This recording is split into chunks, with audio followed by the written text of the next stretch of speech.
Okay, guys, so we are continuing in this Gemara. We are going to move out of the personality of Rabbi Jonanthan Zirirng into Rabbi Meir. Now, we have two Agadah to analyze here. One is the one that's found in the Gemara, and the other that is not found in the Gemara. It's only found in Rashi, which is far stranger than anything we get in the Gemara. We'll see how much of it we get done today. Whatever not, we'll continue next week. But let's start it off. Okay, so we are on the bottom of Yechesem and Aleph, 6 lines from the bottom. Dibitzu de Rabbi Meir, Buria dibitzu de Rabbi Meir, partei der Chanina ben Trajan Havai. So now we learned something new that we didn't know that we didn't necessarily know elsewhere. It's not true, we did know it elsewhere, but the Gemara here introduces you to it, and we'll talk more about Buria in a second. But Buria is Chanina ben Trajan's other daughter, right? He has 2 daughters, at least. One who's in the brothel, right? Remember, that's where we left her off last week, right? Chanina ben Trajan was burned alive, right? His wife was killed, and his daughter, his single daughter, presumably, is in the brothel. As we already talked about, right, in the presumably in the government brothel,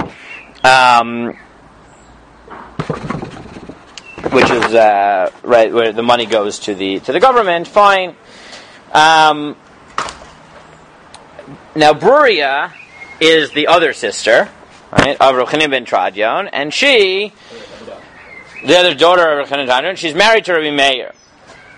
So she's already married to Rabbi Meir. Is at this point? She's already married. That's presumably more about when she got married to Rabbi Meir. We don't know when she got married to Rabbi Meir, but she is already married at this point in the Gemara to Rabbi Meir. And the question, the problem that she has is her sister is in the brothel. Right? This is a problem. It bothers her. So Amra lo zila bi milsa diasra achtai bekuba shalzona. She said, it's really embarrassing for me that or just pasnish. I really don't like it that my sister is in a brothel. So the implication is, let's get her out. Yeah, go do something about this. Right, go do something. So shakal tarkiva de dinare. So he took a fortune of money, right, a fortune of gold coins. Right? Rashi notes it's trei kav achatzi sa'a dinari zavim, right? 2.5 kav of gold coins. So it's some weight, right? A weight, right? Like a sack of gold, right? That's basically the image here, okay? V'azal. Now, just from that first line, it is a bit strange, right? Buria sounds, that's a bit heartless. I don't know. Depends how you read it, right? I was reading a whole article on this, right? That there are different gersot. Some of it make it sound less heartless, some of them say more, right? Some of them focus much more on the fact that she's bothered, like it's degrading to me. Other people on, the objective fact that, it should be bad that her sisters, but whatever it is. But what Rabbi Meir says is really quite hard to swallow. And Rabbi Meir says, Amar, lo is avid ba isura, mis aved nisa. 6 lines from the bottom, Yechesem and Aleph.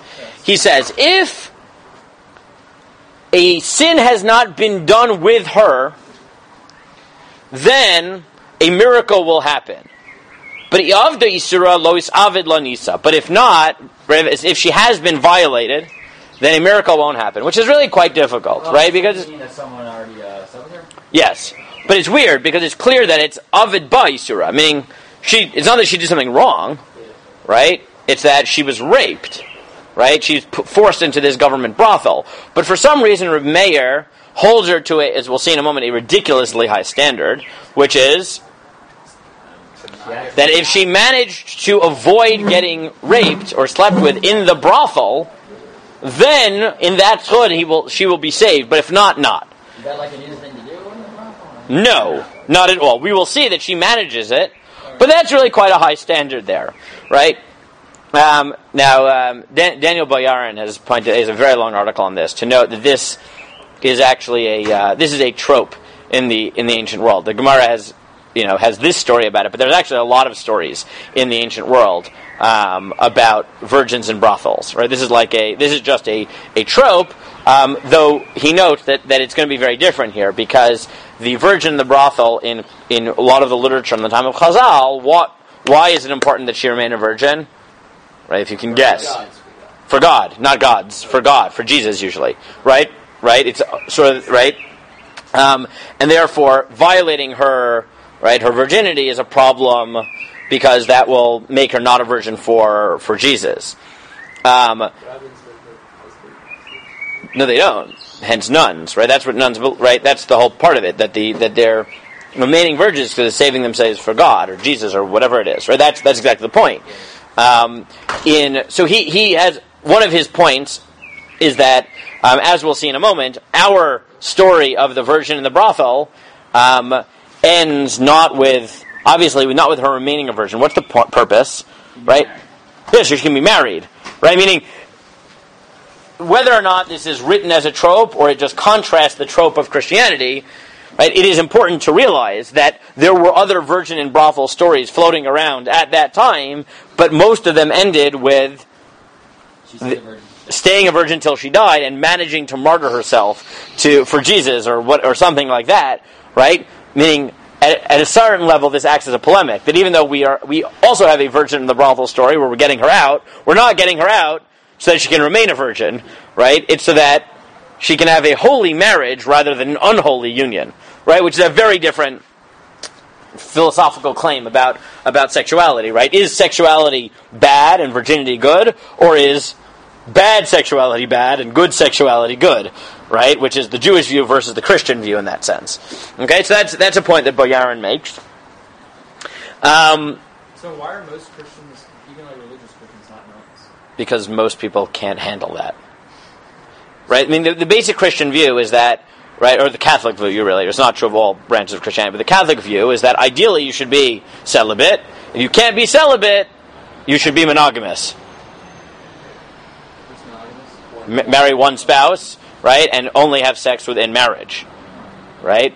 We agree. If you can't be monogamous. What? Yes, you're damned to hell. Right? Right? That's like those are your options, right? Okay. Good. But that's one point to make on this Agadata. But as we continue, now of course in that background, so Boyarin notes though that in that background it does make a little bit of sense.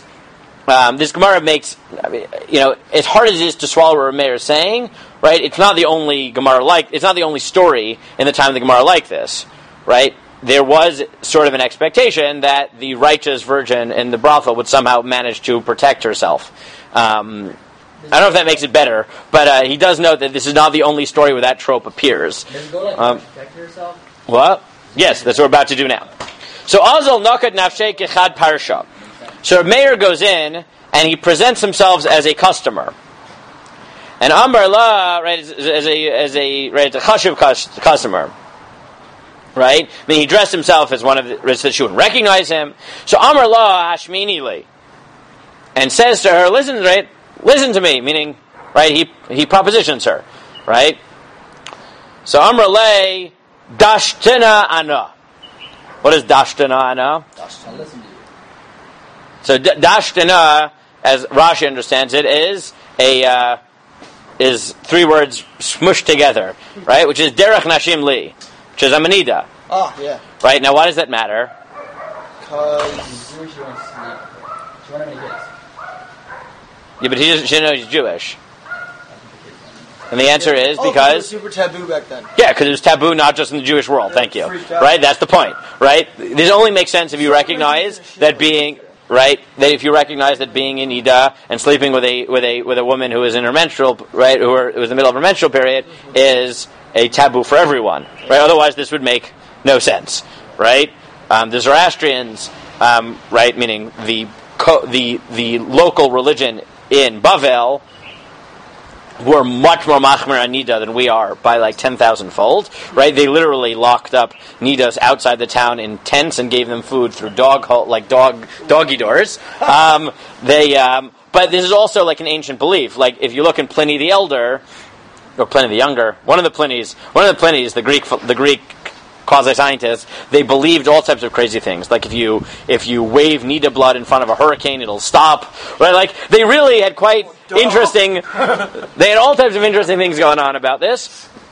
So she says, Dashtana Ana. Right now, that Shai Sekunda wrote this was the name of his dissertation, was Dashtana Ana Derech Nashim Li, like comparison of menstrual laws in halacha, in the Bavli, and in the contemporaneous Zoroastrian society, and whether there's any conversation between them. There clearly is conversation. Whether there's impact is a different story, right? There are certain Gemaras in Nida that talk about that some of the political leaders of for Hormuz, the mother of one of the kings, would send Nida Shailas, right, to some of the Chachamim, right? There clearly was a certain recognition that everyone was dealing in these, whatever it is, there's a universal taboo. That's the point here. So she says, I'm a Nida. Amar la.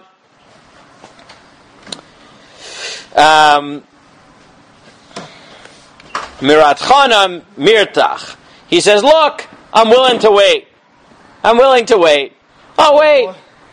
Amralo Nefishin Tuva. She said, why wait? There's so many more beautiful women than me in this brothel. Why wait for me to stop being a Nida? Right? She said, there's many. They're more beautiful than me. So Meir says, Amr Shmamina Lavda Yisura. Meir? He's like the Rabbi Meir? Yes. You missed the beginning. Yes. Rabbi Meir goes here because this is his sister-in-law who has been trapped in the brothel, and Bruria said, please save my sister, and he said, I'll save her, but first I'll see whether she has managed to avoid violating an Isser. So he's testing her. Okay? Now, one of the things to understand here... It doesn't sound like it was that hard to avoid getting... apparently not. So Shmamina lo avda Yisura called us. I mean, look, to do it every day, maybe that would be hard. I don't know. With Shmamina lo avda Yisura called Asi Amra lehachi. Now, I will point out that something that many people have pointed out who analyze this Agadata is that this Gemara, Rabbi Meir, personality-wise, apparently held everybody to really high standards. So the Gemara end of Kiddushin says that Rabbi Meir used to make fun of people who gave in to their sexual urges, so much so that he tempted fate, and the Satan disguised himself as a beautiful woman, and Rabbi Meir crossed the river, right, to get to him, and then right before he actually violated the Isser, the Satan said, you're lucky that God said, be wary of Rabbi Meir and his Torah, and he isn't letting me actually seduce you, because had I continued, right, your Torah would be worthless, right, because you would have sinned. Right, so there seems to be an ongoing polemic in the Gemara against Rabbi Meir's not strictness, his inhuman expectations, right? His belief that, right, I mean, you see that in this story, right? That he believes that it is a normal thing to expect, right? Like a normal person might say, look, someone is trapped in a brothel. If she ends up sleeping with someone while she is a prisoner, it's not her fault. Right? That's what someone might have said, but that's not what he says. It's easy for her. What?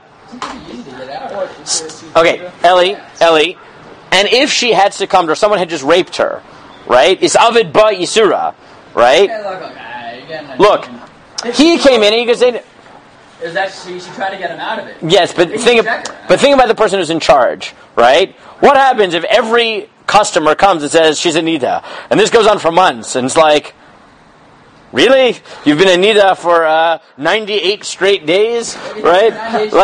Maybe the wife told Rabbi Meir like a day after it happened. It sounds like it was a bit of time, right? Because remember, he said he's testing, or it's clearly been there enough time that Rabbi Meir said, I'm going to go test if she's been doing this for. Been there like a week, and he's like, well, she better not tell anybody. She's clearly, it's possible. Let me just quickly read you the Gemara in Kiddushin that people point to, right? This is the Gemara in Kiddushin Daf. Pei Aleph. Rabbi Meir have mitlotzeitz ba'ovrei avera. Meir used to make fun of sinners. Yom achari damale satan kitzabach gisa de nahara. So one day the Satan dressed up as a beautiful woman on the other side of the river. Lo have mabra. There wasn't a bridge. Nakat meitra v'ka'avar. So what did he do? whatever, guide rope. Right? Meaning he pulled himself, he swung across, like Tarzan style. So I'm not really sure exactly what he's doing, but something like that, or he made a rope bridge. I don't really know. Kimata palga mitzrei shafki. It broke in the middle of the river.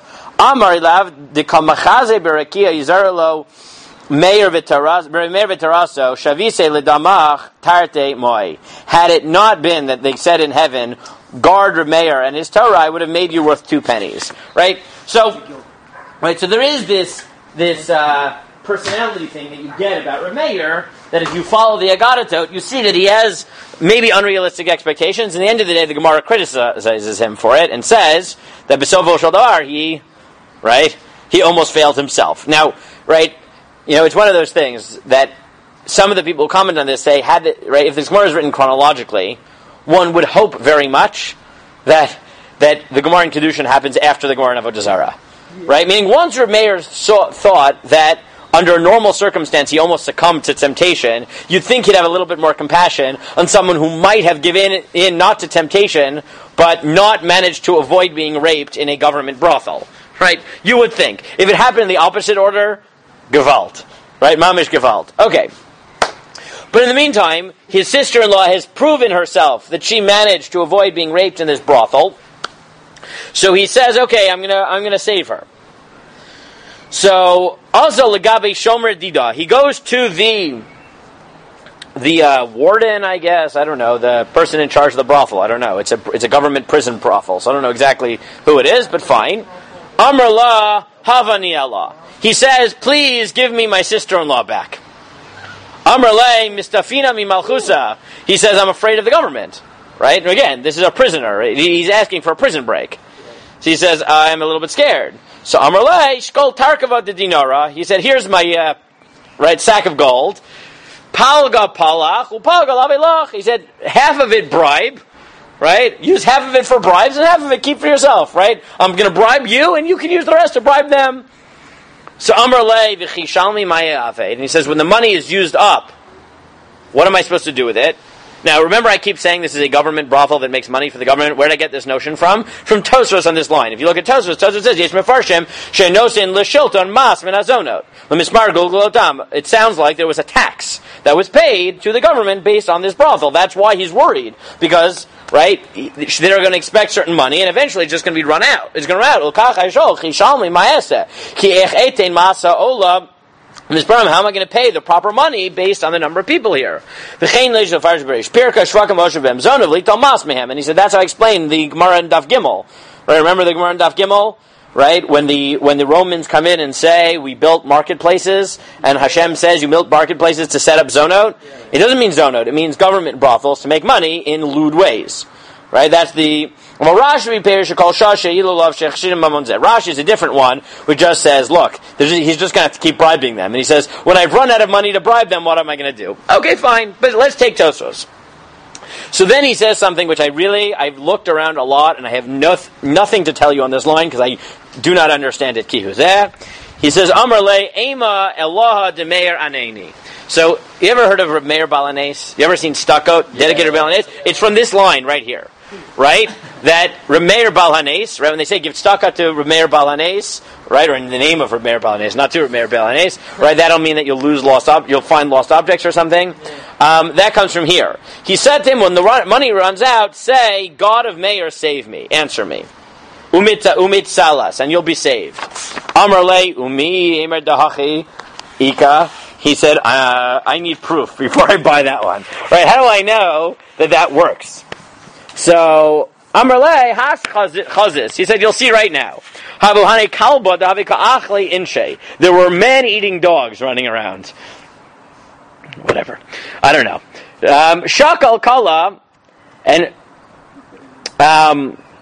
so Rabbi Meir, in front of this guy, took some spoiled meat, right, or whatever, some meat, and threw it right in front of the guard, right, to attract these man-eating dogs. Shadavu, right, so Shadavu, Havaka'asi lemechle, so they're coming to eat him, and Amar, Eloha de Meir aneni, and he screams out, God of Meir, answer me, Shavkua. So they let him alone. So he believes him that these are magic words. That's what I'm saying next time. Yeah. So a lot of the Kabbalistic sources, there's a tremendous amount of literature on this, and starting in Ramami Panau, and many shita going on exactly what does this mean. There's also in the Achronim a halachic concern here, which is that you're not supposed to be miyached Shem Hashem on any particular person, right? You can't say the God of somebody, right? God is God. Correct, and then they ask a Shaila, how can you do Magen Avram? Fine. That's a halachic issue. But they asked, how could Rabbi Meir do it? So they said, maybe not. Maybe it's just a siman, right? It's not the God of Meir, it's like the God that Rabbi Meir davens to, right? Which, for this officer, right? Like, what does he know? Right? It's, that God, right? Yud Kei Vav Kei. I don't know who that is, but whoever it is, save me. Again, the Kabbalistic sources go into why exactly this works. I don't quite understand it. If you remember, right, Rav Avram ben Aramam said one of the purposes of Agadatot sometimes is just to tell you how great the Tanaim were and they could do miracles, right? That's like he was like that was the last on his list. But this is one of those. I don't know what else to tell you about this. What's the answer about Avram and Yitzchak? That's not our topic for now, but you can look at the Marshaz. The Marshaz is a discussion here. So he gave Mary's sister-in-law. L'sof ishtam milse be'malka. At the end, the government heard about this. So asku al-zakifa, so they took him to kill him, to hang this warden. Amar Allah de Meir aneni, so he screamed out these words, and achtua. They let him go. Just like that. No miracle, they just let him go. That was the miracle. But I guess they were so shocked, and so they said, Amar le my high. They said, what was that? What exactly did you just say that magically convinced us that we shouldn't kill you? Right? Where are those magic words? So he says, so he said, here's the story. So they made the ancient version of a wanted poster, and they engraved his face on the gates of Rome. Right? Rabbi Meir's face. Amri called a chazi lepartzufa hadain laisi. They said, anyone who sees this face, bring him to us. So Yom Achada Chazuha. So one day they saw him. Rohid Abasre. They ran after him. Rohid Mikamayu and all Levezonos. And then in the ultimate irony, he runs away and he hides in a brothel. Ikad Amri Bishule Ovdi Chalchavim Chaza. And Tamash Baha Matek Baha. Alternatively, he saw a food cooked by idolaters, and he stuck his finger in it, and sucked on a different finger, but it looked like he ate treif. Right? Why did he do this? Right, exactly. And third possibility, the third possibility is that Eliyahu came and dressed up as a prostitute and hugged him. Right? And the people looking said, Amar chas v'shalom. And this is like a bizarre moment, right? The people chasing him understand he's a holy man. And they say, it can't be Rabbi Meir. That can't be Rabbi Meir. If it was Rabbi Meir, he would not go into a brothel, he would not hug a prostitute, and he would not eat not kosher food. It must be we have the wrong guy. It's a evil lookalike of Rabbi Meir, right? The funny thing, obviously, is that, right? What's the irony of the whole story? That's one irony, but let's do two ironies, right? One is they understand he's holy. They're only chasing him if he's the good from rabbi, right? If he's a shegitz, right, that goes in brothels and eats treif, they're like, he's a menovel, right? We'll let him go. But if he's the good holy man, right? The irony is that they invoke. What would be the problem? Not for them. What would be the problem with the guy who goes to the brothel? I don't know. It's just the irony of the story, right? Is that they recognize Rabbi Meir as a holy man, right? Meaning, right? They're chasing him because he has powers, because, right? This guy's a bum. Exactly, but that's the irony, right? They dafka want to chase holy people, right? Meaning the dissonance there, right? That they recognize he's a holy person, and God forbid he should do anything unholy, but that's dafka the person want to kill, right? Shows you the mentality that the Gemara is describing in the Romans, right? They want to get his power. No, they're going to kill Rabbi Meir. Oh. So, Arak Asel Bavel, and this is the Gemara's origin story of how Rabbi Meir ends up in Bavel. So he runs away to Bavel. Ikad Amri Mahai Maisa. The Ikad Amri Mimaisa de Bruria. And the Gemara says, why do you end up in Bavel? One of two reasons. Either this story, or Maisa de Bruria. Right? Okay, now before we get to Maisa de Bruria, right, let's analyze this moment here. Right, what's the problem here? Right, again, I want you now to think thematically. What's the problem here about Rabbi Meir? Right, when many modern commentaries have pointed out that there is an implied critique of Rabbi Meir in this Gemara. Not just because the Gemara we noted in Kiddushin. Right, that Rabbi Meir is, right, has too high expectations. Right, the Gemara sees, according to many commentaries, and I tend to agree with them, right, a veiled critique of Rabbi Meir here, which is, Rabbi Meir, you held your sister-in-law to the standard that if she had been violated in a government brothel, you wouldn't have saved her. And now you're being chased by the Romans, and how do you manage to save yourself? By running into a brothel, or by having Eliyahu dress up as a prostitute, and make everyone think you violated, right? I don't know why these are issues. Yeah. That's not like tricks, I don't know. It was a good plan. Yes, but why this trick, right? It's a degrading thing. Why, of all things, is that how he has to save himself? He could have saved himself anyways. But why that? Why that? Right? Why those two? Why is 2 out of the 3 things that the Gemara says? Right? If you think about, for a moment, think about the context of the Gemara. Remember, we've been doing this Gemara for a while. Right? This Gemara starts Tezayin Amud Beis. Right? What was the first story in this Sidra? The guys who got captured, and one said you're going to live on there. No, that was on Yud Zayin, on Tes Zayin. This has been going on for 2.5 blot. Right? The first story in this Gemara was what? The Romans, was Rabbi? No, that was enough. Gimel, please, come on. It was the guy who went with the. It was Rabbi. No, that was even before that. Rabbi Elazar was captured for heresy, right? And they wanted to kill him, right? And then in the last minute he escapes. And what happens at the end of that Gemara? He goes home after he's escaped. And what is the first question he asks? Right, I understand why politically the Romans captured me. But religiously, what did I do wrong that I was deserving of being captured by the Romans to begin with? And what does Rabbi Kiva say? If you were captured for heresy, by the way, what does it mean he was captured for heresy? We actually didn't do this with Gadata. We just did it briefly. What does it mean he was captured for heresy? You taught Torah in public. No. It was the same heresy the Jews didn't like. Right? Because the Jews and the Romans had the same enemy, who was the early Christians.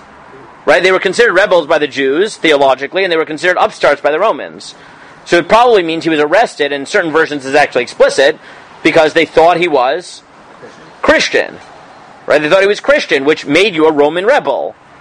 And Rabbi Elazar says, look, I get it. Politically, they thought I was Christian, so they arrested me. But why, of all things, did I get captured, right, theologically? Why did God connected me to punish me by making me be captured by the Romans because they thought I was Christian? What did Rabbi Kiva say to him? Because you enjoyed what the men said. Correct. And in certain versions, it's Talmidei Yesha Notzri. Right? In certain versions, it's you enjoyed Torah from Jesus, or a Talmud of Jesus of Nazareth. Right? Which means that what's the context of these 2 blot? Think about it. Right? Meaning, yes, there's a midah k'neged midah, that he wasn't actually a Christian, but because you did something that was wrong on that spectrum, God had the Romans punish you, right, capture you, right, by making you think you were actually a Christian. Right? And then you had Rabbi Chanina ben Trajon. Right? What was Rabbi Chanina ben Trajon? The Gemara does the exact same thing.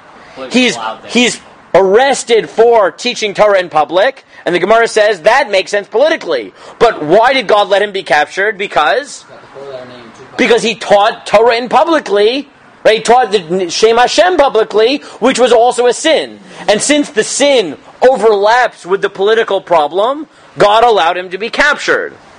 Right? Which means thematically this is the third in that unit, which is if he's allowed, right, if the way he's going to be saved, right, is the disgraceful way of this Zona thing, right, that it looks like he went to a brothel, that's the only way God will allow him to be saved, that might be because he acted incorrectly in holding his sister-in-law at the brothel to too high of a standard, right? That would fit the theme of these 2 blot, right? So there does seem to be a thematic midah k'neged midah critique of Rabbi Meir, Right? Now, it's not at the level of the other ones, right? Because it was, why was he punished? It's the way he was saved, but it's in a disgraceful way. Right? Right? Obviously, remember, what's the context here? That he manages to have the warden saved simply by saying, Eloha de Meir aneni. But for whatever theological reason, Rabbi Meir can't save himself with the same magic words. Right? He needs to be saved. Right? What would you have expected? Right? If I was reading this Agada, what I would have expected is the warden saves himself by saying Eloha de Meir aneni, and therefore Kal Vachomer, Rabbi Meir with what? Yeah, they're coming save him. He would say Eloha de Meir aneni or Eloha aneni, God answer me, and God would have whisked him off on a flying carpet, right? Or made him invisible or whatever. Right? But it doesn't happen. He only gets saved, right? Through a disgraceful way. Right? You could have had Eliyahu come and said, right? You could have had Eliyahu come and dressed up as Rabbi Meir and try to kill Eliyahu. Right? You could have had... Right? There's a million things. Once you're including Eliyahu in this, so many things could have happened. Why is it that the way he had to be saved was... Right? Eliyahu, as a prostitute, hugs him. And by the way, what does the Gemara leave? I think purposely ambiguous. We'll get to that in a second. Whether Rabbi Meir knew it was Eliyahu. Right, Rabbi Meir doesn't know this Eliyahu. As far as he knows, he's actually hugging a prostitute. Right, we don't know that he knows that this isn't a sin. Right? We don't know. Which means that, from Rabbi Meir's perspective, the way he was saved, possibly, he was actually being hugged by a prostitute. He doesn't understand, right? We don't know if he knows this is Eliyahu. But either way, it's quite disgraceful. Right? So there does seem to be... And think about it, it's a very good midah, can I get midah, which is, you only wanted to save your sister-in-law if she managed to not get raped in a government brothel? You see how easy it is to get away from the Romans, right? The only way you're going to do it is if you, lichatchila, put yourself in a brothel, or hug a prostitute, right? Or eat treif, or whatever the case may be, right? But 2 out of 3 overlap with his... It's the opposite. That he got his reward by brothels, before being saved. You could. It's a little bit weird, though, because what would be Maisa Shahaya? So there's many ways of reading this, right?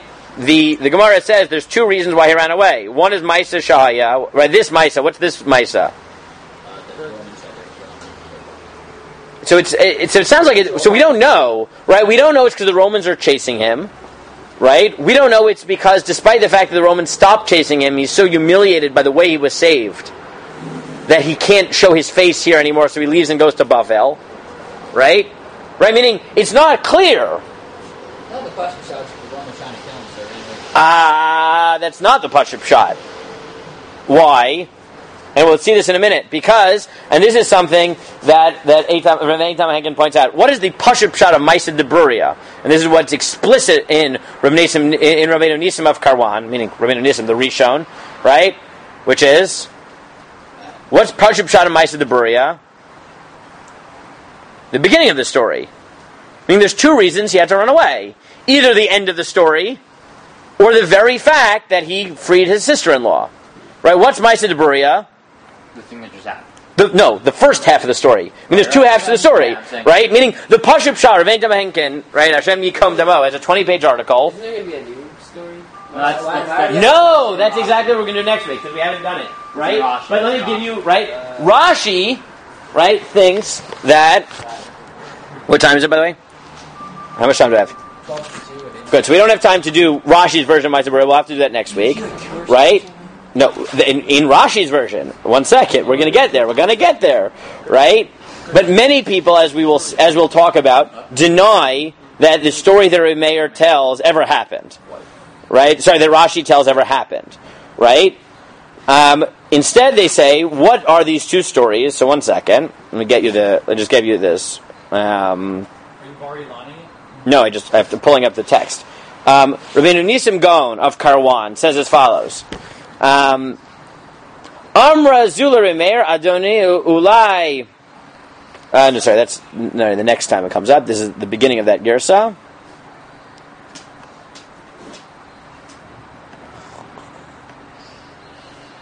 1 second. Okay, but I'll explain it while I'm getting the actual Girsa. Right, what does he say? right? There's two stages in this Gemara, right? What are the two stages in the Gemara? Right? There's the first half of the story, which is locally understood as Maisa de Buria. Why? Because Buria told him, that's the beginning of the words, right? The beginning of the story is, right? Buria told her husband, Rabbi Meir, do me a favor and go and save my sister. Right? What? Why did he run because of that? Because that was illegal. Right? Because that was what made him run away. Right? Meaning, there's two ways of reading the story. Which is, why did he run away? Is he running away because the Romans want to get him? Or is he running away because of the humiliation of how he was saved?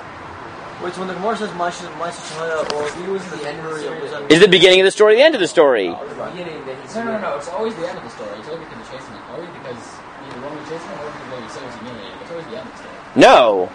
Maisa de Buria is the very fact that the Romans want to get him, which is because of the beginning, or because the Romans stopped chasing him. Why do they want to get him? No, think about it. There's two ways of reading the story, right? Is he running away because the Romans are still out to get him because of his original crime? He just temporarily was saved, but the reason he left was because Maisa de Buria, because he's still a wanted man, and how many times a miracle is going to happen? Or did they give up on finding him after he was saved, but he still didn't want to stick around because it was humiliating, right? Because of Maisa Shahaya. What? It would sound like Maisa Shahaya. No, but those are two halves of the story. No, both goes after. I hope this isn't which one's Maisa Shahaya. That's it. This says one of Maisa Shahaya, one of Buria. Correct. Now, right? I will read it to you in Rav Nisim Gaon, right? Rav Nisim Gaon writes as follows. Okay? So Rav Nisim Gaon, unlike Rashi, right, doesn't Get this, by the way. that's what we're going to talk about that next week. Okay? So in his Sefer Yafeh Me'ah Yeshua, he writes as follows. He said, Halach lakach et yishto gon jeishlo v'avar el Iraq. Right, so first of all, he doesn't, right, he has no Maisa Buria at all, right, he just says he went with his wife, right, Buria, yes, he has a different girsa, right, that he takes Buria, which negates the possibility that she committed suicide, right, as we'll see. That makes a lot of sense. What? And, right, obviously, right, so Rav Heitam Henkin notes that if you have Rav Nisim Gaon, the story that Rashi quotes is obviously impossible, right? And therefore, you've got to figure out, okay, then what is Maisa Shahaya versus Maisa Buria, right? Yeah. Right? Because it's not anything Buria did. What is It's it? only impossible with the gears that doesn't have Maisa Buria. What? Again. Rav Nisim Gaon says that he went with Buria, right? That's the end of the story, right? Meaning, there is no Maisa Buria. The question, therefore, becomes, okay, what does it mean, Maisa Shahaya or Maisa Buria? But it's only a question if there is no Maisa Buria.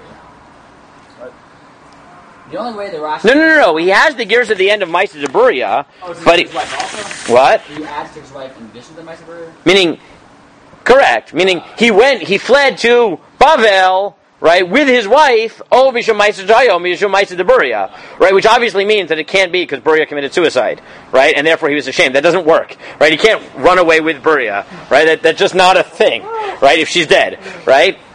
And again, the simplest pshat, and that's what several people have noted, is that the Gemara's maskana is there are two reasons he ran away. Either because the Romans were still out to get him, because of Maisa Buria, or because despite the fact that he was saved, right, the whole end of the story was so lo naim, right, he just had to leave, right? But if you read it that way, then there's clearly a critique of Rabbi Meir, because they're saying that despite the fact that God saved him, he saved him in such a humiliating way that he still had to leave the country, right? That's not exactly, right, that is a critique of Rabbi Meir, Kamufan, right?